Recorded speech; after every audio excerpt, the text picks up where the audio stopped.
সেটা হচ্ছে আমরা আলেম ওলামারা যখন কথা বলতে বিভিন্ন জায়গায় যাই, আমাদেরকে কানের কাছে বলা হয়, হুজুর কথা বলেন যাই বলেন, রাজনীতি করেন না। আচ্ছা বলেন তো ভাই, এই কোরআনুল কারীম যদি আপনার জন্য নামাজের জন্য দরকার হয়, রোজার জন্য দরকার হয়, বলেন কোরআন তেলাওয়াত না করলে নামাজ হয় তো মনে হয় নাকি? যারা জবাব দিলেন না তারা ওই সূরা কোরআন তেলাওয়াত বাদেই নামাজ পড়েন আর কি, বুঝলাম। কি কোরআন তেলাওয়াত না করলে নামাজ হবে? জবাব দেন। যা না হবে না। এই জন্য কি করেন, যারা না পারে নামাজও পড়ে তেলাওয়াতের চেষ্টাও করে না। তাহলে কোরআন নামাজ কবুলের জন্য দরকার হলো, বিয়েটা হালাল করার জন্য কোরআনের খুতবা দরকার হইল, সন্তান আপনার জন্মগ্রহণ করলে তার আকিকা করা, সন্তানের নাম রাখা, সেই বিধানও কোরআন দরকার হলো, ব্যক্তি জীবন গঠনে কোরআন দরকার। আর সমাজ জীবনের জন্য মনে হয় আল্লাহ কোরআনকে দেয়নি। হ্যাঁ, তাহলে আমরা কেন এই কথা বলি? ও ভাই, আলেমরা আসলে রাজনীতি আলাদা করতে বলেন কেন? আমি এজন্যই তো স্পষ্ট করে আমার যত আলোচনা হয় সব জায়গায় বলি, মুহাম্মদকে রাষ্ট্র পরিচালনা করার জন্য রাষ্ট্রপতি, রাষ্ট্রনেতা করতে হবে। এই জন্য আল্লাহ আদম থেকে শুরু করে ঈসাকে দিয়ে ময়দান তৈরি করেছে লক্ষ লক্ষ বছর, মুহাম্মদকে পাঠিয়েছে। এই দল করেন, আপত্তি নাই, দলের নেতাকে বলেছেন নেতা, আপনার পেছনে আসি ততক্ষণ কোরআন হবে আপনার গাইড বুক, এখান থেকে বিচার ব্যবস্থা চালু করবেন, নতুবা আপনাকে তালাক। পারবো তো ইনশাআল্লাহ? তাহলে কোরআনের সমাজ গঠনের জন্য যত কষ্ট করা লাগে আর একটা বার করবো। আগামী সংসদ যেই যাক, কোরআন দিয়ে করতে হবে। আর এই কোরআনী সংসদ প্রতিষ্ঠার জন্য সহায়তা করতে রাজি কারা? দুটি হাত আল্লাহ তাআলাকে দেখায়া দেন।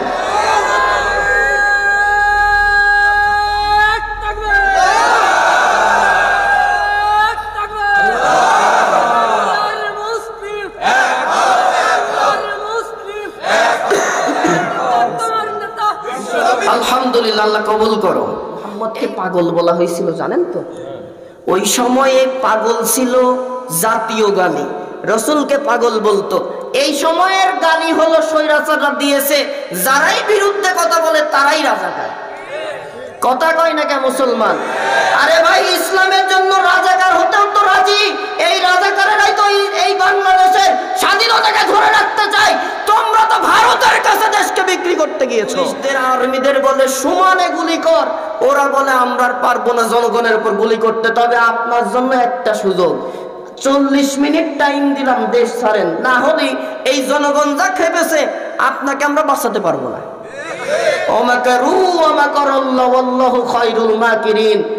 ষড়যন্ত্র করে চেয়ারে বসে থাকার, আল্লাহ উপর থেকে এমন ভাবে নাক ঘুরাইছে। আল্লাহ বলে, ও জাতির লোকেরা, কিসের দেশ ত্যাগ? ও আলেমদের ফাঁসির কাস্টে ঝুলিয়েছে, আলেমদের যুদ্ধ অপরাধী বানিয়েছে, তারপরে বিরোধী দলকে ঘরে থাকতে দেয়নি, দেশ ছাড়া করেছে, আয়নাঘর করে গুম করেছে, মানুষ হত্যা করেছে, নির্বিচারে যা ইচ্ছা তাই করেছে। তোমার বাংলাদেশকে ভারতের কাছে অঙ্গরাজ্য করার জন্য বিক্রি করতে চাই। ও দৌড় পদ থেকে হবে না, বাংলাদেশ ছাড়া হতে হবে। রান্না করা খাবার খাওয়ার সুযোগ নাই, বিদায় নেবে কয় 2 মিনিটের বক্তব্য, সেনাবাহিনী বলে 1 সেকেন্ডও না।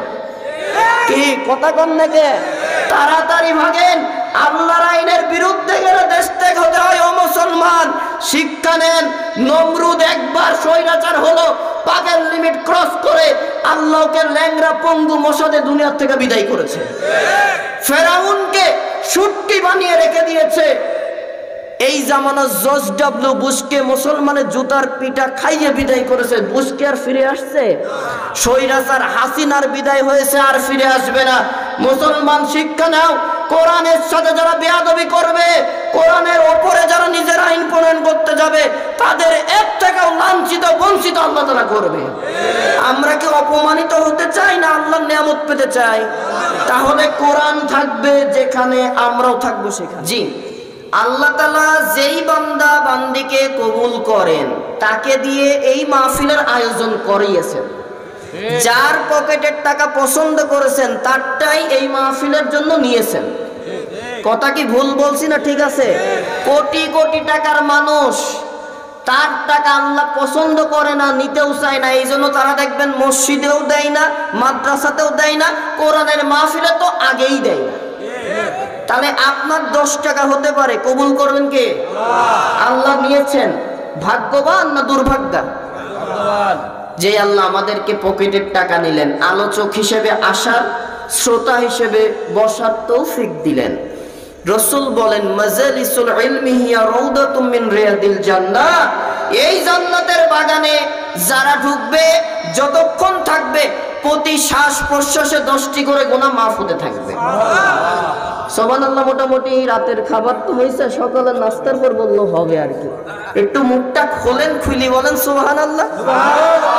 ভাই, দুনিয়ার কোন নেতা কি জীবনে গুনাহ মাফ করার অধিকার রাখে? একটা জায়গা রাখে, কোনটা? জোরে কোন? কোরআনের বান্দা যারা, কোরআনের অনুসারী যারা, তারা বলেন কোন কিতাবের মাহফিল জীবনের গুনাহ মাফের গ্যারান্টি দেয়? কোরআনের। সেই জায়গায় বসেছেন, মারা যদি যান এইখানে কেউ, আল্লাহ তাকে শাহাদাতে মৃত্যু দান করবে।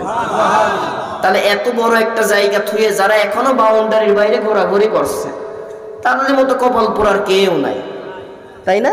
যে আল্লাহ আমাদের সৌভাগ্যবান করেছেন তার গোলাম হিসেবে, তার দেওয়া কণ্ঠ দিয়ে জোরে সোরে উচ্চ আওয়াজে পড়ুন আলহামদুলিল্লাহ। জোরে সোরে আরেকবার পড়ুন আলহামদুলিল্লাহ। রব্বানা লাকাল হামদ হামদান কাসীরান তাইয়িবান মুবারাকান ফি।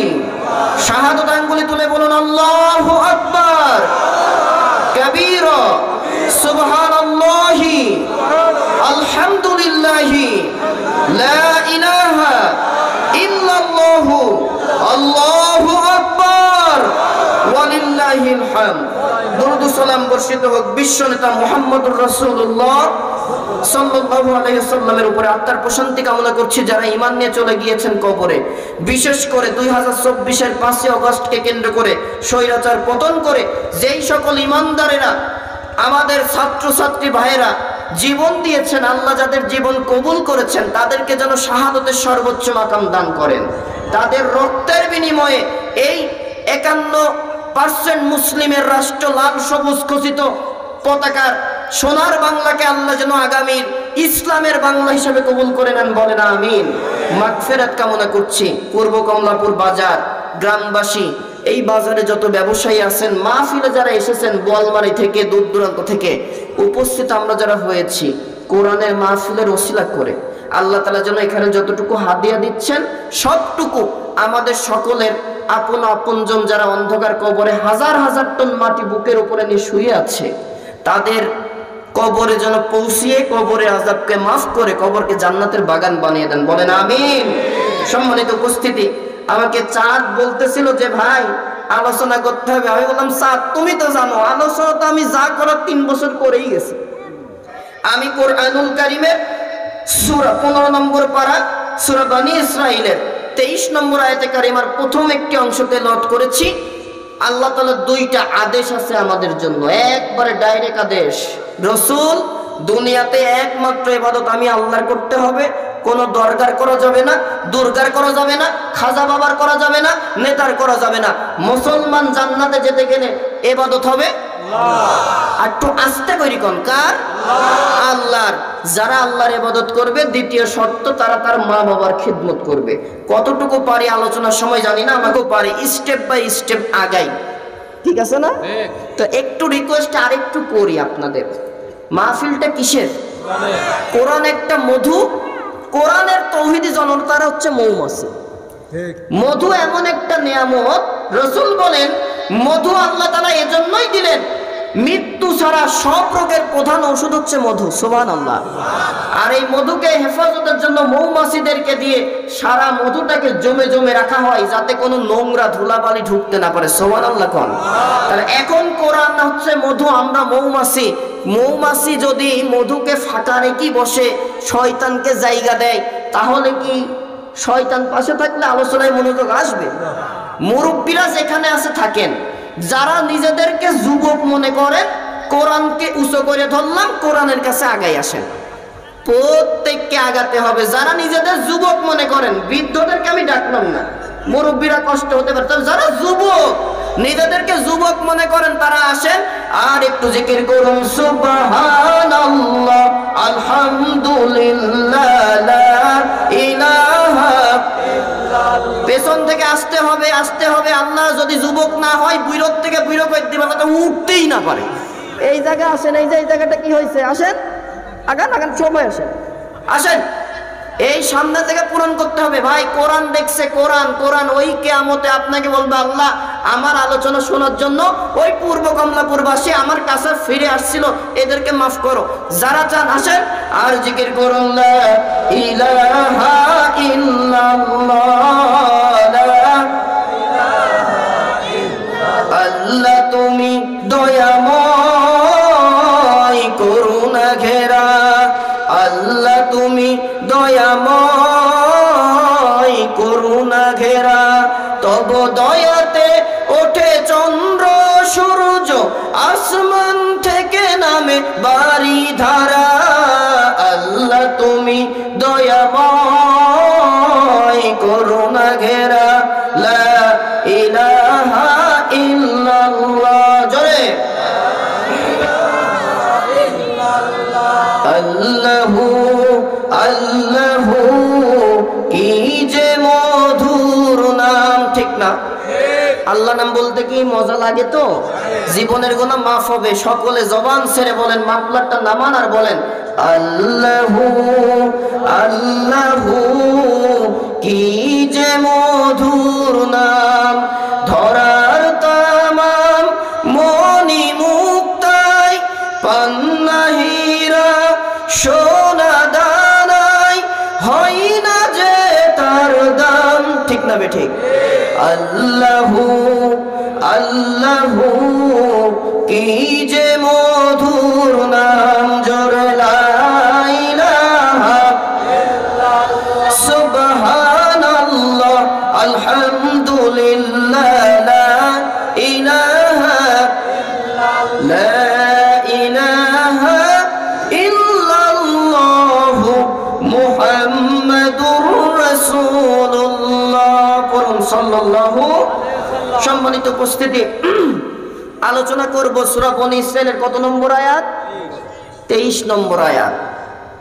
আল্লাহ রাব্বুল আলামিন সূরা বনী ইসরাঈলের 23 নম্বর আয়াতে কারিমা নাযিল করে দিয়ে বলেন, ওয়াকাদা রাব্বুকা আল্লা তা'বুদু ইল্লা ইয়্যাহু ওয়া বিল ওয়ালিদাইনি ইহসানা।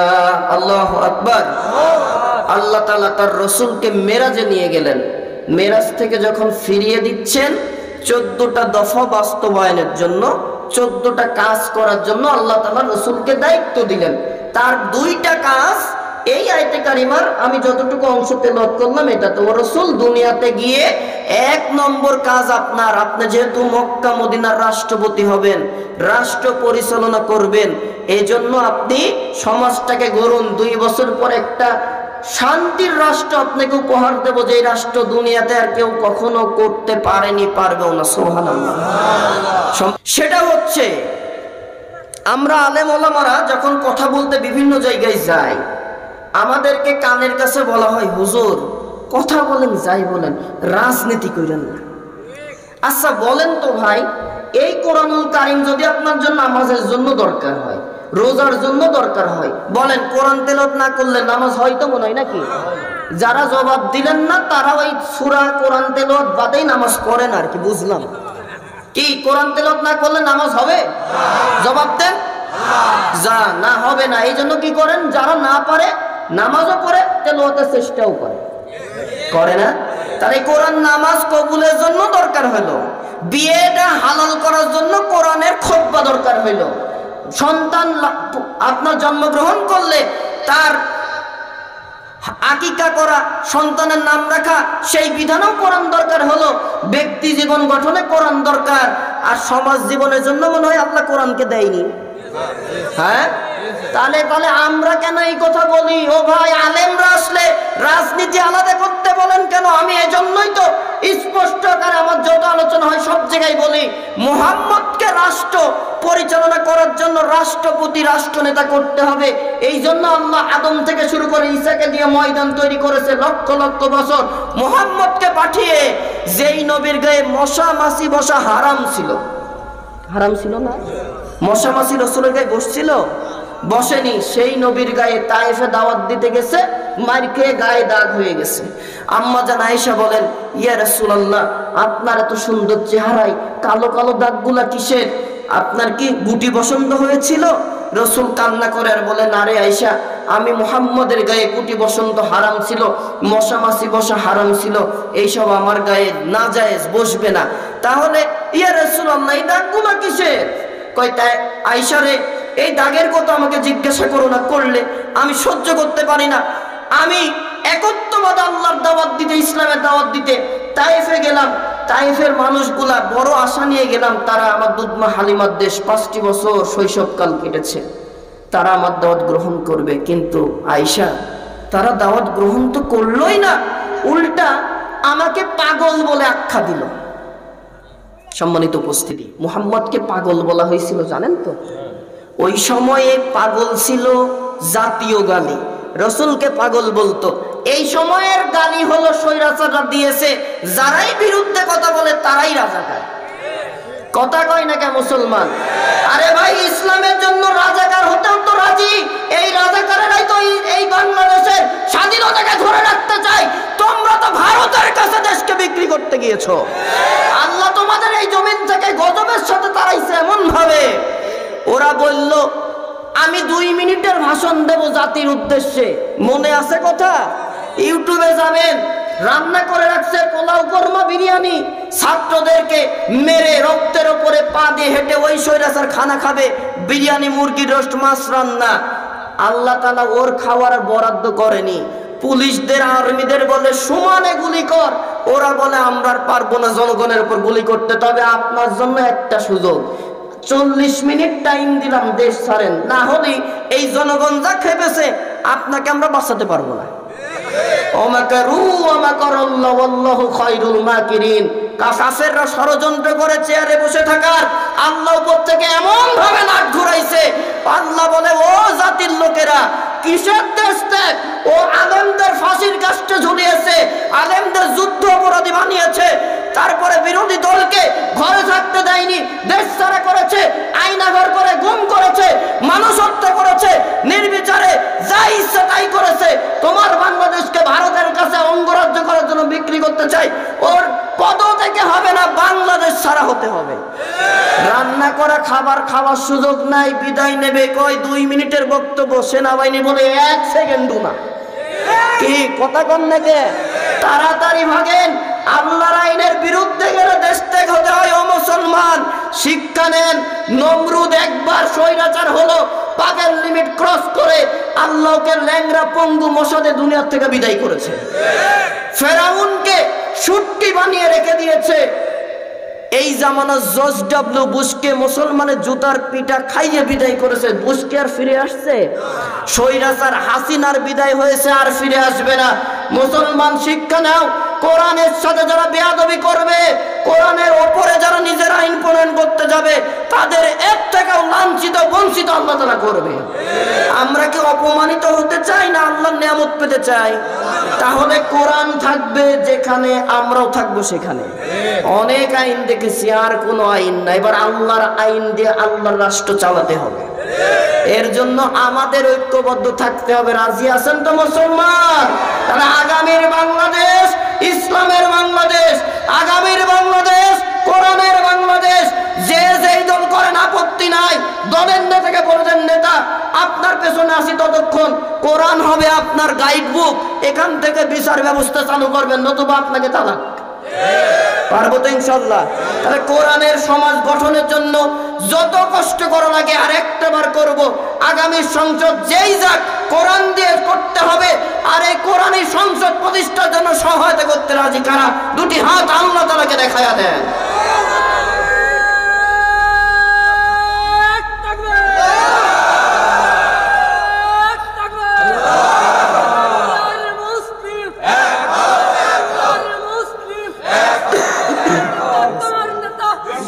আলহামদুলিল্লাহ, আল্লাহ কবুল করো, এই মাহফিলকে কবুল করো। আজকে আমরা আল্লাহ তোমার কাছে, তোমাকে খুশির জন্য আল্লাহ দেখো, আমরা ওয়াদা করেছি মুসলমান যে যেই দল আমরা হতেই পারি নানান দলের, তবে কোরআনের আইনটা নিয়ে আমরা চলবো। কোরআন ওয়ালা হিসেবে আল্লাহ কবুল করো, বলেন আমিন। সম্মানিত উপস্থিতি, আল্লাহ রাব্বুল আলামিন মুহাম্মদুর রাসূলুল্লাহকে নেতা বানানোর জন্যই মিরাজ করালেন। মিরাজ থেকে যখন মুহাম্মদকে দুনিয়াতে পাঠাচ্ছেন, বলেন ও নবী 2 বছর পরে আপনাকে রাষ্ট্রপতি বানাবো, এমন এক অভিন্ন শান্তির রাষ্ট্র কায়েম করবেন। ওই রাষ্ট্র করতে গেলে যেহেতু আপনার তায়েফে রক্ত ঝরেছে, বেহুশ হয়েছেন, তারপরেও আপনি আপনার জাতিকে ধ্বংস করার জন্য কোন রকম আবেদন করেন নাই। সুবহানাল্লাহ। আপনি উহুদের ময়দানে গিয়েছেন, আপনার গায়ে মশামাছি বসা হারাম ছিল।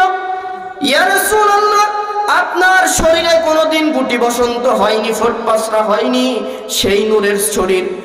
ইয়া রাসূলুল্লাহ, আপনি যখন দুনিয়াতে চলাফেরা করতেন, আসমানের সূর্যের ছায়া আপনার মানুষের ছায়া পড়ে কিনা বলেন তো? সূর্যের আলো থেকে আমাদের ছায়া পড়ে? মুহাম্মদুর রাসূলুল্লাহ যখন রাস্তা দিয়ে হাঁটতেন, তার কোনো ছায়া পড়তো না। সুবহানাল্লাহ বলেন। সম্মান কে দিয়েছেন? আল্লাহ তাআলা কোরআনে বলেছেন, ওয়া রাফা'না লাকা যিকরাক। ও নবী, আপনার সম্মানকে দুনিয়া আখিরাতে আরো আমি আল্লাহ বাড়িয়ে দিয়েছি। আল্লাহ তাআলা বলেন, ওয়ালাল আখিরাতু খায়রুল লাকা মিনাল উলা।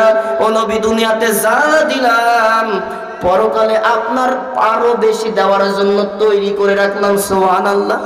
মুহাম্মদুর রাসূলুল্লাহকে আল্লাহ তাআলা আদম থেকে শুরু করে মুহাম্মদুর রাসূলুল্লাহ পর্যন্ত সকল নবী রাসূলদের একটা বিশেষ দোয়া করার সুযোগ দিয়েছিলেন। কয়টা? এই দোয়াটা একটাই ছিল। আদম থেকে শুরু করে ঈসা পর্যন্ত সব নবী দোয়া করে ফেলেছেন। আল্লাহ তাআলা বলে, ও মুহাম্মদ, 63 বছর আপনার সময়, কিন্তু আপনি কেন দোয়া করলেন না? আল্লাহর নবী বিশ্বনবী বলেন, আয় আল্লাহ তাআলা, এই দোয়া আমি দুনিয়াতে করব না। তায়েফে আমি রক্ত দিয়েছি, উহুদে আমি লোহার হেলমেট মাথার ভিতর ঢুকেছে, দাঁত শহীদ হয়েছে, রক্ত ঝরেছে, আপনি আমাকে রাষ্ট্রপতি বানাইছেন। ওগো আল্লাহ, আপনার আশা পূরণ হয়েছে। কিয়ামতের কঠিন ময়দানে যখন কায়েম হবে, আমার এতিম মা হারা বাবা হারা উম্মতেরা যাদের উপরে জাহান্নাম ওয়াজিব হয়ে গেছে, আমার প্রিয় উম্মতদেরকে জান্নাতে নেওয়ার জন্য ওই দোয়া কিয়ামতে আমি আপনার সামনে করব। সুবহানাল্লাহ। এই নবীকে আল্লাহ তাআলা রাষ্ট্রপতি বানাবেন। আল্লাহ বললেন কাজ হবে 14টা। কয়টা? রাষ্ট্রপতি হওয়ার প্রথম কাজ, ওয়াকাদা রাব্বুকা আল্লা তা'বুদু ইল্লা ইয়া। ওগো নবীজি, 1 নম্বর কাজ আপনার দুনিয়াতে সকল মানুষ যারা মানুষ হিসেবে পরিচিত, তারা ইবাদত একমাত্র করতে হবে আল্লাহ। একটু আস্তে শাহাদাত আঙ্গুলে তুলে বলেন, কার ইবাদত? সম্মানিত উপস্থিতি, কেন আল্লাহর ইবাদত করবেন? আল্লাহ তাআলা কত সৃষ্টি করেছেন, অসংখ্য গণিত সৃষ্টি আমাদেরকে করেছেন। আলোচনার ভিতরে ঢুকে গেলাম, মনোযোগ দিয়ে শুনেন। আল্লাহ তাআলা হাতি বানালেন, গরু বানালেন, ছাগল বানালেন, গরিলা বানালেন। এমনও গরিলা আছে, আমাজন বনে এমনও প্রাণী আছে যার কাছে মানুষ হবে এতটুকু। আছে না ভাই? ছোট্ট হাতি আমাদের সমাজে দেখি, একটা হাতি ইচ্ছা করলে সুর দিয়ে একটা ছোট মিনিবাসকে উল্টাই দিতে পারে। তো পারে। রাগ করতেছেন না তো ভাই? আমার মনে রাগ হচ্ছে। ঠিক আছে, বক্তা আসুক, তো আর কি করবো, রাগ করলে আর আলোচনা না করে, তাহলে জবাব দিতে হবে তো। সম্মানিত উপস্থিতি, আল্লাহ তাআলা বলেন, ও বান্দা, এজন্যই আমি আল্লাহর ইবাদত করব। রাসূলকে প্রথম দফা আমার ইবাদত করতে হবে, জনগণকে করাতে হবে। ওগো নবীজি, ইবাদত এজন্যই আপনার উম্মতেরা আমার করবে বলে দেন। একটা হাতির যতই শক্তি থাকুক না কেন, হাতিকে আমি আল্লাহ সম্মানিত করি নাই। মাথার উপরে শুকনা খড়ির মতো একটা মানুষ বসে টক টক করে কি আওয়াজ দেয়, গাড়ি থামায়ে 10 টাকা দিলে নেয় না, 20 টাকা দিতে হয়। আল্লাহ তাআলা ওই হাতির থেকে আমার সম্মান কোরআনে বললেন, ওয়ালাকাদ কাররামনা বানি আদম। আল্লাহু আকবার। ও মানুষ জাতি, তোমাদেরকে আমি আল্লাহ আশরাফুল মাখলুকাতের ঘোষণা দিয়েছি। সুবহানাল্লাহ বলেন। শুধুই তাই নয়, আল্লাহ রাব্বুল আলামিন কোরআনুল কারীমে বলেন, বান্দারে, কেন আমি আল্লাহর ইবাদত করব না? লাকাদ খালাকনাল ইনসানা ফি আহসানি তাকওয়িম। সূরা 3 এর ভিতরে আল্লাহ তাআলা বলেন, আমি মানুষকে অবনয়ব সৌন্দর্য দিয়ে বানিয়েছি। আব্দুল শুকুর সাহেবের চেহারা একরকম, মিরাজুল ইসলাম সাহেবের চেহারা একরকম, আলামিন হোসেন বিন ফারুকের চেহারা একরকম। আল্লাহ রাব্বুল আলামিন আরো বলেন, আল্লাযী খালাকাকা ফাসাওয়াকা ফাআদালাক ফি আইয়ি সূরাতিন মা শাআ রাক্কাবাক। আল্লাহু আকবার। সূরা ইনফিতারে আল্লাহ তাআলা বলেন, বান্দা বান্দি, আমি তোমার যে চেহারা দিয়েছি এর মূল কারিগর, পছন্দের ব্যক্তি আমি আল্লাহ তাআলা। সুবহানাল্লাহ। আরেকটু জোরে জবান ছেড়ে বলেন সুবহানাল্লাহ। ফি আইয়ি সূরাতিন মা শাআ রাক্কাবাক। আমি আল্লাহ তোমার যে চেহারা দিয়েছি বান্দা বান্দি, ও চুয়াডাঙ্গাবাসী, ওই চেহারা কিন্তু তোমার মা বাবার পছন্দ না, আরশ থেকে আমি আল্লাহর পছন্দ ছিল তাই তৈরি করেছি। সুবহানাল্লাহ। আমার কাছে আপনার ভালো নাও লাগতে পারে, এই চেহারা কার কাছে ভালো লাগে?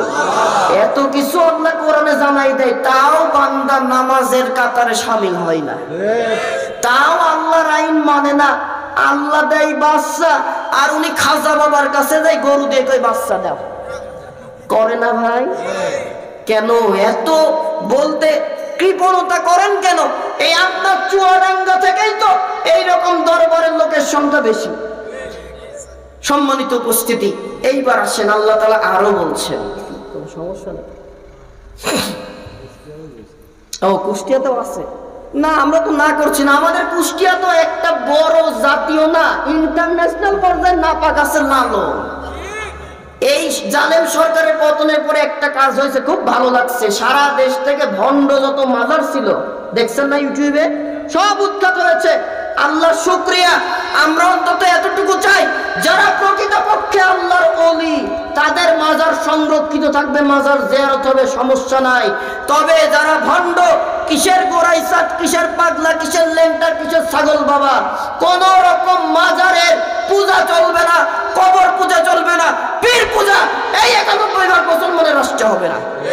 যারাই ভণ্ড তাদের মাজার গুলিয়ে দাও, সমান করে দাও। সৌদি আরবে নবীদের কবর পর্যন্ত উঁচা না, তোমার কবর উঁচু থাকে কে? উঠাই পাইছো আইন, ব্যবসা করার জায়গা পাও না। অনেকদিন এই স্বৈরাচার খুনি হাসিনার 15.5 বছর ধরে দালালি করেছিল মাইজ ভান্ডারি, চেনেন তো আপনারা। ওরা এমন ঘোষণা দেয় যে আল্লাহ থেকে পীরই বড়। জানি আপনাদের আপত্তি হবে, এই লেখায় অনেক মাইজ ভান্ডারি গ্রুপ আছেন ভাই। যত সোনার মানুষ আলেম ওলামার ফাঁসি হয়েছে, এই শয়তান মাইজ ভান্ডারি দালালি করেছে। কোরআনটা খুলে খুলে পড়বেন, আমি আপনাদের দায়িত্ব দিলাম। কোরআন অর্থ সহ পড়বেন, মাইজ ভান্ডারি আকীদা মিলাবেন। ওদের আকীদা এমন, একটা হিন্দু ভাই সে তার ধর্মীয় রীতি অনুসারে পূজা করে, আর এই মুসলমানের বাচ্চা এরা জীবিত মানুষকে পূজা করে। আমি কি বেশি বললাম না? ঠিক আছে, ইউটিউবে যাই দেখবেন। এই জায়গা আপনি যান কেন? আল্লাহ আপনার মাথাকে সোজা করলার বললো, বান্দা সারা দেশে তুমি, সারা পৃথিবীতে চলবা, রাজত্ব করবা তোমরাই, আমার প্রতিনিধি হিসাবে। সুবহানাল্লাহ বলেন। আর তোমার মাথাটা সোজা করে রাখলাম, নোয়াবা শুধু মসজিদে, বাড়িতে তাহাজ্জুদে যাই নামাজে। আর আমরা যাই কেউ সরকারের কাছে মাথা নোয়াই, আর আছে বিশেষ করে মা বোনদের ভেতরে সমস্যা বেশি, পীরের কাছে যাই মাথা নোয়াই। এমনকি বলে বাচ্চা অমুক দরবারে গেলে হয়, বলে না? বলে না? ও ভাই, আপনার কি এতটুকু কমন সেন্স নাই? যেই বাচ্চা আল্লাহ আপনার মতো একটা সুস্থ পুরুষকে দিতে পারবে না, সেইটি যদি অন্য পীরের কাছে আপনার বোর বাচ্চা দেওয়ায়, বউ কি আর আপনার থাকে? আর নিচি মনে হয় না আমার দরকার নাই। এরপরেও যদি মনে করেন আপনারা ওই পীরের দরবারে যাবেন, আপত্তি নাই। জান্নাত এই ডান সাইডে, জাহান্নাম বাম সাইডে। আমার কুষ্টিয়াকে একটা নেরা ফকির লালন, যার কোনো ধর্ম নাই, আমার কুষ্টিয়াকে একবার শেষ করে ফেললো। আমরা চাই অনতিবিলম্বে লালনের মাজারকে ঘুরিয়ে কুষ্টিয়াকে পবিত্র করে দেওয়া হোক। কুষ্টিয়া লালনের কুষ্টিয়া না, কুষ্টিয়া আমির হামজার কুষ্টিয়া, ইসলামী বিশ্ববিদ্যালয়ের কুষ্টিয়া, কুষ্টিয়া আলেম ওলামার কুষ্টিয়া। কোন মাজার আর বাজারের কোন দেশ হতে পারে না, দেশ একমাত্র আল্লাহর আর আল্লাহর গোলামদের, ঠিক কিনা কোন? অতএব শিরকের সাথে আমাদের কোনো সম্পর্ক নাই। মাহফিলের উদ্দেশ্য ইবাদত হবে কার? সন্তান নাই, সেজদায় পড়ে দুই হাত তুলে বলেন, আল্লাহ আমার তো সন্তান নাই, যদি তুমি না দিয়ে খুশি থাকো রাজি, আর যদি তোমার দরবারে একটু বাজেট হয় আমার জন্য একটু সন্তানের বাজেট করে দাও। আল্লাহ কি পারে? যারা জবাব দিলেন না তাদের কাছে মনে পারে না। যুবকরা আবার জোরে দিতে হবে, আল্লাহ কি পারে? আল্লাহ বলেন উদউনি আস্তাজিব লাকুম, বান্দারে কি চাও ডাকো। নেতার কাছে যাবা একবারে বেশি দুবার চাইলে রাগ করবে, আর আমি আল্লাহর কাছে যত চাবা তত খুশি হব, না চাইলে আমি আল্লাহ রাগ করব। সুবহানাল্লাহ বলে। তাহলে চাইবেন কার কাছে? যুবকরা চাকরি নাই, চাবেন কার কাছে? সালাতুল হাজত 2 রাকাত পড়বেন, 5 ওয়াক্ত নামাজ পড়বেন জামাতে মসজিদে, না পারলেও যেখানে আছেন 2 জন মিলে হলেও জামাত করবেন।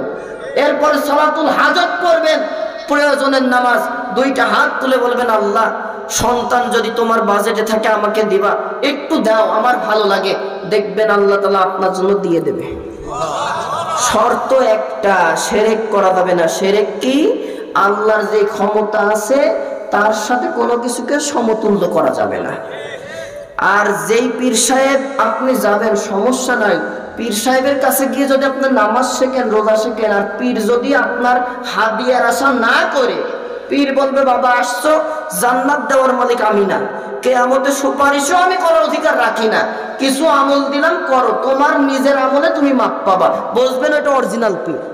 আর আমাদের সমাজের পীর আছে সফান সফা, দাড়িও নাই, গোপও নাই, ক্লিন টু ক্লিয়ার, দেখে মনে হয় ইবলিস শয়তানের খালাতো ভাই। একে পীর বানান কি করি ইমানদারেরা? এর কাছে যাওয়া যাবে? এই দরবারে রাখবেন আপনারা? না রাখবেন না, তথা ৮৮ মাইজ ভান্ডারে যা আছে সবগুলো জাহান্নামী শিরকের দরবার। এইগুলো থেকে মুসলমান ফিরে আসতে হবে, এইগুলো থেকে ফিরে ইসলামী দরবারগুলোতে যাবেন। আল্লাহ তাআলা তৌফিক দান করুন, বলেন আমিন। তাহলে আমাদের সৃষ্টিকর্তা কে? এই চেহারা কার পছন্দের? মনে আছে কথাটা এখানে ছিল, আল্লাহ রাব্বুল আলামিন। এরপরে বলে বান্দারে ফি আইয়ি সূরাতিন মা শাআ রাক্কাবাক, তোমাকে যে সুন্দর চেহারা দান করেছি এটা দুনিয়ার কারো পছন্দের নয়, আমি আল্লাহ তাআলা আরশ থেকে পছন্দ করেছি। সুবহানাল্লাহ। এরপরে বান্দারে আমি আল্লাহ তোকে আরো কিছু দিলাম, কি? তুমি দুনিয়াতে বেঁচে থাকার জন্য অক্সিজেন দরকার, এই অক্সিজেন কে দেয়? বিজ্ঞান বলে প্রতিটা মানুষ, সুস্থ মানুষ 24 ঘন্টায় আল্লাহর বাতাস থেকে প্রায় 550 লিটার অক্সিজেন গ্রহণ করে। বুঝেন নাই? বুঝতে পেরেছি।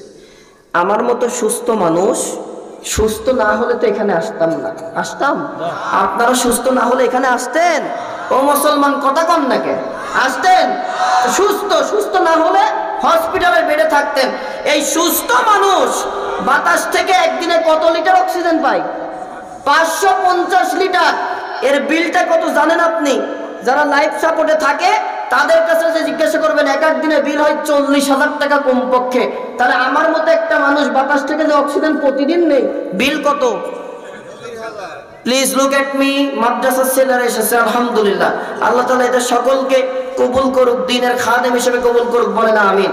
লুক এট মি, আমার দিকে তাকান। ওয়াইযা কুরিয়াল কুরআনু ফাসতামিউ লাহু ওয়া আনসিতু লাআল্লাকুম তুরহামুন। কোরআন দিয়ে কথা হচ্ছে, কোনো কথা হবে না, মিস্টেক হবে না, আমার দিকে লক্ষ্য করুন। তাহলে একদিনে অক্সিজেনের বিল কত ভাই? 40,000।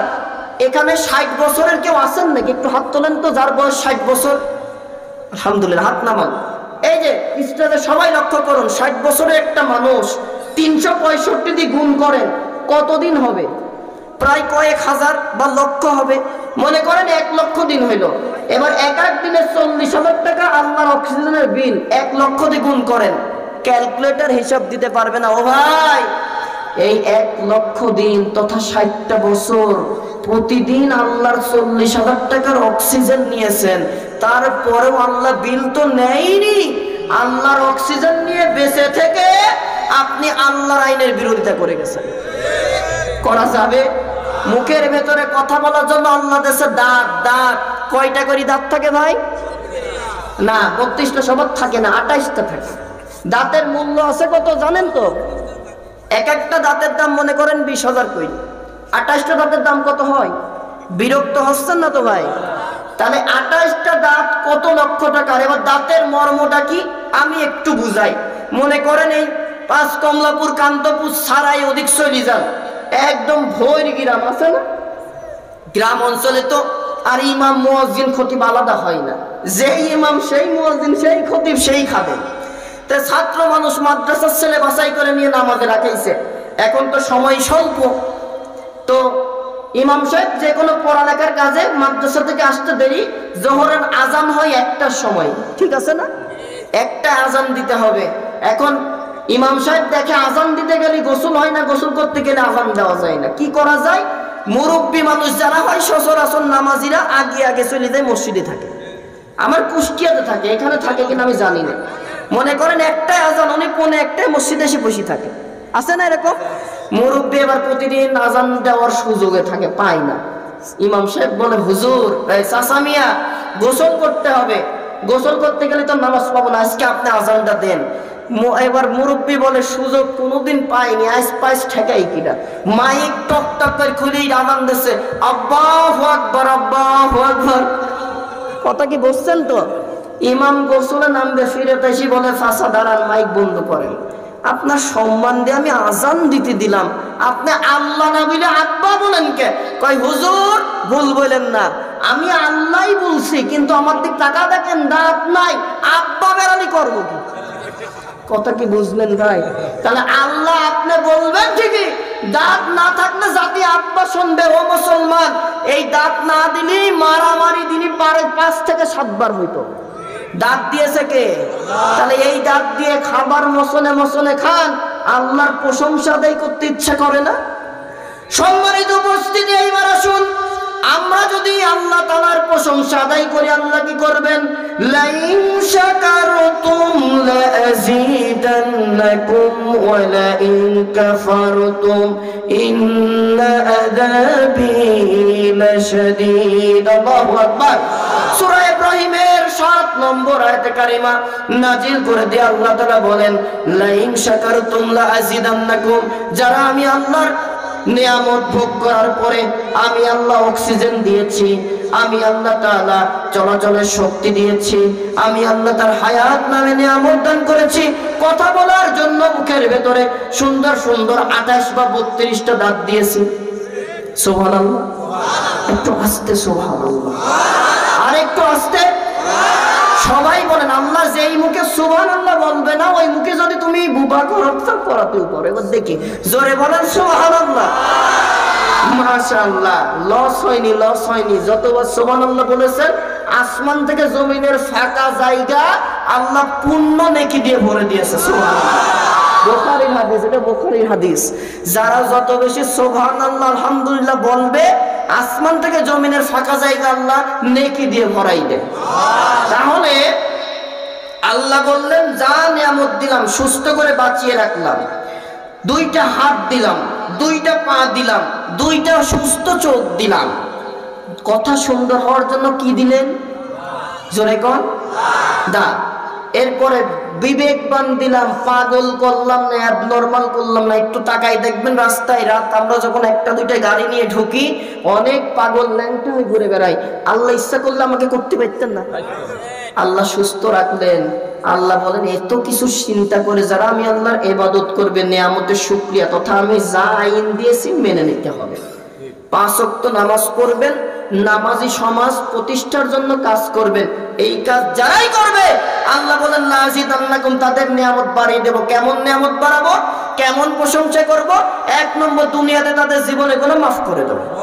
2 নম্বর, তারা যত বিপদে পড়ে আমি আল্লাহ নিজে দায়িত্ব নিয়ে বাঁচাই দেব। হযরত ইউনূস আলাইহিস সালাম নাম শুনেছেন তো? আল্লাহর নবী ইউনূস আলাইহিস সালাম, তিনি মহা বিপদে পড়ে গেলেন। মাছের পেটে সাইয়েদনা ইউনূস আলাইহিস সালাম চলে গেলেন, মাছ ইউনূসকে খেয়ে ফেললেন। ইউনূস আল্লাহর গোলাম, দুনিয়ার কারো কাছে সাহায্য চাইলেন না, সাথে সাথে তিনি আল্লাহর কাছে সাহায্য চাইলেন কি পড়ে? লা ইলাহা ইল্লা আনতা সুবহানাকা ইন্নী কুনতু মিনাজ জালিমিন। আল্লাহ সাক্ষী দিচ্ছি তুমি ছাড়া কোনো মাহবুদ নাই, ইলা নাই, কোনো রব নাই, ইল্লা আনতা সুবহানাকা ইন্নী কুনতু মিনাজ জালিমিন। তোমারই প্রশংসা আমি ইউনূস আদায় করি। ও আল্লাহ, তাকাই দেখো আমি ইউনূস আমার নফসের উপরে জুলুম করে ফেলেছি। আল্লাহ, তুমি যদি আমার এই বিপদ থেকে না বাঁচাও, কেউ বাঁচাতে পারবে না। কি আমার কথা কি বোঝা যাচ্ছে ভাই? ইউনূসের কথা, তুমি যদি এই মাছের পেট থেকে না বাঁচাও, কেউ বাঁচাতে পারবে না। যেই তিমি মাছের পেটে গেলেন, বিজ্ঞান বলে তিমি মাছ নাকি প্রায় প্রতিদিন 150 মনের খাবার খায়। এই 150 মন খাবারকে হজম করতে তার 3 মিনিট টাইম লাগে। কি বললেন আপনারা? বোঝেননি? আর একবার বলি, একটা বড় তিমি প্রতিদিন কত মন খাবার খায়? এই 150 মন খাবার হজম করতে কয় মিনিট টাইম লাগে? 3 মিনিট। সুবহানাল্লাহ, বাড়ি যাই কইেন। এই তিমি মাছের পেটে ইউনূস ঢুকলো, 3 মিনিটে শেষ হওয়ার কথা, সাথে সাথে আল্লাহর কাছে সাহায্য। আল্লাহ বলে, ইউনূস আমার কাছে সাহায্য চেয়েছো, খেলা দেখো, তোমাকে আমি 40 দিনের একটা চিল্লা দেবো। আজকে ইউনূস দিয়েছে চিল্লা মাছের পেটে। আমার সমাজে কিছু কিছু লোক চিল্লা দেওয়ার জায়গা পায় না, কোনোদিন নামাজের দাওয়াত দিতেই চাই না, ইসলাম প্রতিষ্ঠা করার দাওয়াত দেয় না, মসজিদে মসজিদে টুপলা নিয়ে ঘোরে। ইসলামে টুকমানি করার দরকার নাই। নিজে নামাজ পড়ে পরিবারকে নামাজি করেন, নিজে নামাজি রাষ্ট্র প্রতিষ্ঠার কাজ করেন, পরিবারকে কাজ করান, সমাজে দায়িত্ব করেন। আপনার টুকলা নিয়ে কুষ্টিয়া থেকে চুয়াডাঙ্গা যাই, মসজিদে থাকা লাগবে না। কোথায় পাইছেন মসজিদে থাকা? মসজিদে থাকার দলিল কি? হ্যাঁ, আপনি কি ইতিকাফে আছেন? কেন মসজিদে থাকবেন? এসব হাত বানাটি হাদিস বাদ দেন। শুধুমাত্র ইতিকাফ করাকারী ব্যক্তি ছাড়া কেউ মসজিদে থাকতে পারবে না। ওলামা আছে, জিজ্ঞাসা করে নেবেন। মসজিদে থাকার শর্ত ইতিকাফ করতে হবে, তাছাড়া মসজিদে থাকার অনুমতি নাই। দেখেন না, ইমাম সাহেবকে মসজিদে রাখে না, কেন রাখে না? জায়েজ হলে তাকে ইমামকে রাখতো মসজিদে, তাহলে আপনি থাকেন কেন? বুঝাতে পারছি তো কথা আমি? এইবার আসেন, 40 দিনের চিল্লা ইউনূস কোথায় দিচ্ছে? মাছের পেটে। সাহায্য আল্লাহর কাছে চেয়েছে। আল্লাহ রাব্বুল আলামিন দুনিয়ার মানুষকে বলে, ও দুনিয়ার মানুষ শোনো, ইউনূস আমার পয়গম্বর বিপদে পড়েছিল, আমি আল্লাহর কাছে যখন সাহায্য চাইলো, 1 সেকেন্ড দেরি করি নাই। ফাস্তাজাবনা লাহু ওয়া নাজাইনাহু মিনাল গাম্মি ওয়া কাযালিকা নুনজিল মুমিনিন। ইউনূস বিপদে পড়েছে, দুনিয়ার কোন নেতার কাছে সাহায্য চাইনি, কোন মানুষের কাছে না, আমি আল্লাহর কাছে সাহায্য চেয়েছি। ইউনূস 1 সেকেন্ড দেরি করি নাই। যেই মাছ 3 মিনিটে হজম করে ফেলে দিত, ওই মাছের পেটে নোটিশ করলাম, সব খাবার হজম হয়। ইউনূসকে আমি আল্লাহ 40 দিন মাছের পেটে সুস্থ রাখলাম। সুবহানাল্লাহ। ইউনূসকে যখন 40 দিন পরে বের করে দেওয়া হলো, ইউনূস বলে, আমি ইউনূস মাছের পেটে যেই 40 দিনের মতো সময় ছিলাম, এত সুন্দর জীবন যাপন দুনিয়াতে আর কখনো করি নাই। সুবহানাল্লাহ। আর একটু জোরে। মুসলিম জাতির পিতার নাম কি? বলতে পারবেন না তো, কারণ 15.5 বছর খালি জাতির পিতা মুজিব মুজিব, কোরআনের ব্যাখ্যা লাগে সেখানেও মুজিব দেয়নি ভাই। মানে বাবার এত পূজা উনি করলেন, আমার মনে হয় এত কিছু না করে যদি উনি আল্লাহর নামটাও করত, আল্লাহ লাঞ্ছিত ওকে আর করত না। আল্লাহ তাআলা বলেন, আল্লাহর সাথে বাটপারি করো না। ও মুসলমান, জাতির পিতার নাম জোরে সরে বলার নাম কি? হযরত ইব্রাহিম আলাইহিস সালাম। তার সময় নমরুদ তাকে আগুনে ফেলে দিল, আগুনে পড়বে ইব্রাহিম। আগুনে পড়ার আগে আল্লাহ তাআলা কোরআনুল কারীমে নোটিশ করে দিয়েছে, জানিয়ে দিয়েছে, যখন ইব্রাহিমকে আগুনে ফেলা হলো, আগুনকে আল্লাহ তাআলা বলে, কুলনা ইয়া নারু কুনি বারদাও ওয়া সালামান আলা ইব্রাহিম। আল্লাহু আকবার। হে আগুন, আমার পয়গম আমার খলিল ইব্রাহিম তোমার ভেতরে যাচ্ছে, তুমি শান্তিদায়ক ঠান্ডা হয়ে যাও। সালামুন আলা ইব্রাহিম। আল্লাহ তাআলা মুফাসসিরিন ইকরাম বলছে, এই আয়াতে আল্লাহ যদি সালাম শব্দটা না দিত, শুধু বারদাও দিলে, আগুন এত বেশি ঠান্ডা হতো, ইব্রাহিম আগুনের ভেতরে গিয়ে বরফ হয়ে মারা যেত। সুবহানাল্লাহ। তাও ভাই আপনারা বুঝেন না নাকি? বুঝি না। সুবহানাল্লাহ বলতে কৃপণতা করেন কে? নাকি কোথায় কি বলতে হয় তাও জানেন না? হ্যাঁ, বুঝতে পেরেছি, এরকমই হয়। এক এলাকায় এরকম হয়েছে, একজন এসে বলে, চাচা মিয়া অমুক ব্যক্তির চেয়ারম্যান সাহেব তো মারা গেছে, কয় আলহামদুলিল্লাহ রাব্বিল আলামিন। এবার আরেকজনের কাছে যে বলছে, চাচা শুনেছেন চেয়ারম্যানের ছেলে এইবার এই দাখিল পরীক্ষায় গোল্ডেন এ প্লাস পেয়েছে, কয় ইন্না লিল্লাহি ওয়া ইন্না ইলাইহি রাজিউন। এরকম অনেকে কিন্তু মারে না ভাই, শিখাই দিই মাসালা সেখানে, যে কোরআনের মাহফিল শিক্ষার জায়গা। আপনাকে যখন নিয়ামতের ঘোষণা দেওয়া হচ্ছে, আল্লাহ এই কাজ করলে এই পুরস্কার দেবেন, এই প্রশংসাগুলো শুনলে বলবেন সুবহানাল্লাহ। কি বলবেন? যেমন আল্লাহ তাআলা ইব্রাহিমের আগুন থেকে বাঁচানোর জন্য সালামুন বারদাও দিলেন, শান্তিদায়ক ঠান্ডার কথা, কি বলতে হয়? সুবহানাল্লাহ। এরপর আপনি ভালো কাজ কইরে ফেলেছেন, আপনার ছেলে বা মেয়ে পরীক্ষায় ফার্স্ট হয়েছে, বলবেন আলহামদুলিল্লাহ। তার মানে ভালো কাজ হয়েছে, এটা শুনলে কি বলতে হয়? বা একজন ভালো কাজ করছে দেখে বলবেন মাশাআল্লাহ। কেউ মারা গিয়েছে, কেউ বিপদে পড়েছে, কোনো কিছু হারাই গেছে, পড়বেন ইন্না লিল্লাহি ওয়া ইন্না ইলাইহি রাজিউন। কোন দিকে তাকানো লাগবে না, সময় হলে আমি দেব। মনসে কিডা আছে দেখছেন না, চারিদিকে আলামিনের নজর থাকে ভাই, দেশ চালানো লাগে। ইব্রাহিম আলাইহিস সালাম কোথায় পড়লেন? কার আগুনে? নমরুদের। মনোযোগ আছে তো?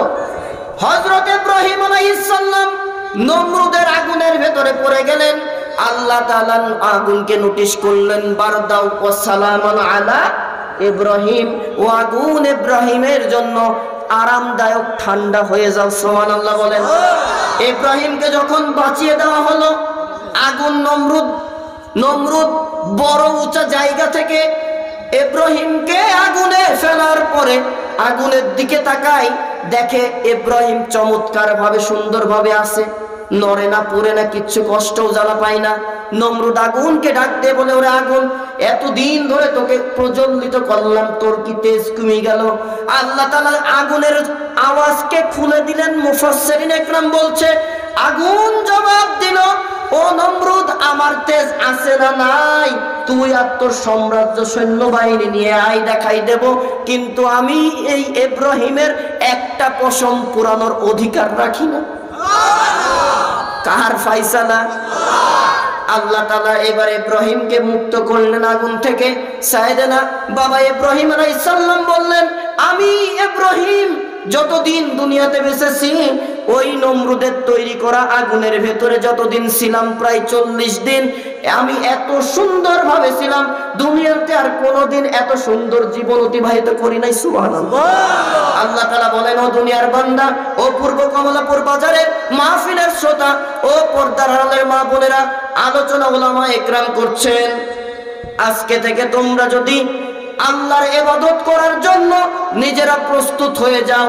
আল্লাহ তাআলা আমাকে মাথা সোজা করেছেন, 5 ওয়াক্ত আজান হবে, মেয়েরা সাথে সাথে ওযু করে বাড়িতে পর্দায় নামাজ আদায় করবেন, আর পুরুষেরা 5 ওয়াক্ত নামাজ হলে মসজিদে জামাতে শামিল হবেন। আইনকার রাত্রে বেলা হবে, তাহাজ্জুদ নামাজ পড়বেন, তাহাজ্জুদ নামাজে কোনো ভয় নাই, কোনো রকমের সামনের উপরে কোন রকমের কোন জন্তু আসে না। আমাদের সমাজে এরকম একটা কথা আছে না, ভাই হুজুর তাহাজ্জুদ পড়তে ভয় লাগে, সামনের পরে কি যেন দেখা যায়, ঘোড়ার দিন দেখা যায়। আপনি নামাজ পড়বেন আল্লাহ তাআলার জন্য, কিচ্ছু আসে না। বরং এই কথা তারাই বলে যারা আল্লাহর সাথে সম্পর্ক নাই। তাহাজ্জুদ নামাজে নিরিবিলি পড়বে, 2 রাকাত মোট 8 রাকাত রাসূল পড়েছে, হাদিসে পাওয়া গেছে। কিয়ামুল লাইল যাকে হাদিসে বলা হয়, এই তাহাজ্জুদ নামাজে দাঁড়াবেন। আল্লাহর রাসূল বলেন, তাহাজ্জুদ গুজারি ব্যক্তি, তার সাথে আল্লাহর কানেকশন থাকে। সুবহানাল্লাহ। আর একটু জোরে। আপনার কি চাওয়া, আল্লাহ নিজে দায়িত্ব নেয় আপনার চাওয়া পূরণ করার জন্য। সুবহানাল্লাহ। আর কথা নয়, মেহমান বসে আছে, আলোচনা এতটুকুই। আমরা গোলাম, শাহাদত আঙ্গুল একটু তুলে কন্তকার, আল্লাহ দেখো তো কোন আঙ্গুল তোলেনি, আমি এই মাল না, একটু হাত তোলেন। এবার বলেন, আমাদের রব কে? খাওয়ান কে? মাহফিলে এনেছেন কে? আমরা নামাজ পড়বো কার খুশির জন্য? হাত নামান। এই মাথা আজকে থেকে আর কোন মাজারে, আর কোন বাজারে, আর কোন পীরের কাছে নোয়াবেন না। রাজি রাজি রাজি। আজকে থেকে আমরা কোরআনের খাদেম, আর কোন পীরের দরবারে গিয়ে মাথা নোয়াবো না, কোন মাজারে গিয়ে সাজদা দেব না, কোন মাজারে টাকা দেব না, আল্লাহ তাআলাকে টাকা দেব আর আল্লাহ তাআলার কাছে মাথা নোয়াবো। কারা কারা একটু হাত তোলেন, তোলেন, দুই হাত তোলেন, বলেন আয় আল্লাহ। না, তাকবীর পরে ভাই, তাকবীর পরে, আলহামদুলিল্লাহ। দুইটা হাত সোজা করে তোলেন ভাই, জীবনে কোনো মাফ হবে? কোরআন হাতে নিয়ে চ্যালেঞ্জ করছে আপনাকে, আল্লাহর কোরআন আপনার পক্ষে থেকে। দুইটা হাত তোলেন, মা বোনেরও হাত তোলে, বলেন আয় আল্লাহ, আজকের মাহফিল থেকে ওয়াদা করছি আর কোনোদিন, যতদিন বাঁচিয়ে রাখো, কোনোদিন কোন ব্যক্তির কাছে, কোন মাজারে, কোন দরগায় মাথা নুয়াবো না, সন্তান চাইবো না, চাকরি চাইবো না, যা চাওয়ার তুমি আল্লাহর কাছে চাবো। দুইটা হাত তোলেন, জবান ছেড়ে বলেন আল্লাহ, আমার এই মাথা তোমার কাছে নত করব, আর কারো কাছে নোয়াবো না। আমিন, বলেন আমিন, আর একবার বলেন আমিন। এই যে ওয়াদাটা করলেন, যারা ভুল করেছেন এতটুকু ওয়াদা করার জন্য আল্লাহ নিজের দায়িত্ব নিলেন, আপনার জীবনে গুনাহ মাফ করে দিলেন। খুশি হয়েছেন তো? আল্লাহি হুজুর ঠিক আছে কথা। কোরআনটা তুলে ধরলাম, আল্লাহর কিরামান কাতিবিনও রেকর্ড করছে। মুসলমান যারা আজকে এই ওয়াদা করেছেন, যদি ভুল হয়ে থাকে, এতটুকু ওয়াদা করার কারণে আল্লাহ আপনার পূর্বের গুনাহ মাফ করেছে। শর্ত, আগামী দিন আর কোন পীরের কাছে দরগায় যে মাথা নোয়াবেন না। যারা নুয়ায় তাদের বাধা দেবেন, যেই পীর সাজদা নাই, পীরের মসনদ উড়িয়ে ভাঙে চুরমার করে দেবেন ইনশাআল্লাহ। এটাই হবে আল্লাহর ইবাদত, আল্লাহর জিকির। সেটাই আল্লাহকে স্মরণ করে দুনিয়ায় চলার নাম। আপনি যা করছেন কেউ দেখে না, দেখে আমি যা করছি ভুল হচ্ছে, অন্যায় হচ্ছে, কেউ জবাব নেবে না, নেবে কে? এই ভয় করে অন্যায় থেকে বিরত রাখা, এটাকেই জিকির বলে। আল্লাহ তাআলা যেন ইবাদত করার তৌফিক দান করে, তাহলে আল্লাহ কি করবেন? তাতনাজ্জালু আলাইহিমুল মালাইকা। ঈমানদার যারা একমাত্র আল্লাহর ইবাদত করে, প্রয়োজনে আসমান থেকে ফেরেশতা দিয়ে হলেও আল্লাহ তাআলা ওই বান্দাবান্দীদের বাঁচিয়ে দেন। নিদর্শন পেয়েছেন আপনারা কবে? 2024 এই সালের 5ই আগস্টে কত বিরোধী দল স্বৈরাচার পতন করতে পারে না। আপনার ছাত্র ছাত্রী ছেলে মেয়েরা যাদেরকে গুলি দিয়ে মাইরে ফেলা যায়, তাদেরকে দিয়ে আল্লাহ মনে হয় তৈরন আবাবিল ইসরাফিলে যেটা বলছেন, ওই সময় আবাবিল পাখি দিয়েছিলেন, আর এই সময় আবাবিল পাখি আল্লাহ তাআলা ছাত্র ছাত্রী ভাইদেরকে দিয়েছেন। ওরা সামান্য দাবি করলো কোটার আন্দোলন, কোটার দাবি মানো। যখন মৃত্যুবরণ করালো, গুলির পরিমাণ বেড়ে গেল, শহীদ হতে থাকলো। শহীদ ইয়ামিন, শহীদ আসাবুল ইয়ামিন, যাকে পুলিশের টাঙ্কির ওপর থেকে ফেলে দেওয়া হলো, দেখছেন না ভিডিও? এই ছেলেটা আমার কুষ্টিয়ার ছেলে। আমার কুষ্টিয়া শুধু আবু সাইদের মতো রক্ত নয়, সে হয়তো পরিচিত হয়েছে, কিন্তু মুগ্ধ শহীদ হয়েছে শহীদ আসাবুল ইয়ামিন। আমার কুষ্টিয়ার রক্ত গিয়েছে। এদের পরে ছাত্র ছাত্রীরা বলল, আমার ছাত্র ছাত্রী ভাইদের রক্ত ঝরিয়েছেন। এই খুনির সাথে, এই রক্ত চোষা ব্যক্তির সাথে, রাক্ষসীর সাথে কোন রকম আর চুক্তি হবে না। আপনার পদত্যাগ চাই। পদত্যাগ নিয়ে দাবি করলো।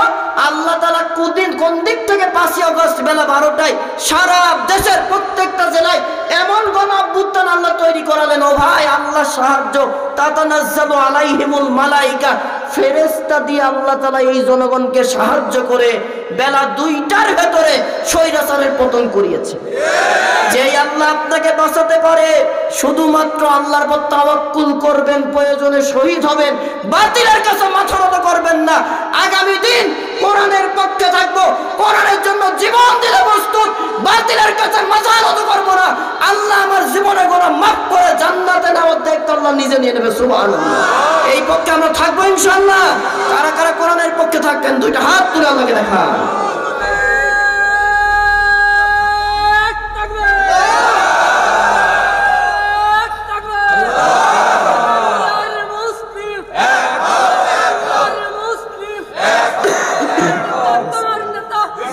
আলহামদুলিল্লাহ, আল্লাহ কবুল করো, এই মাহফিলকে কবুল করো।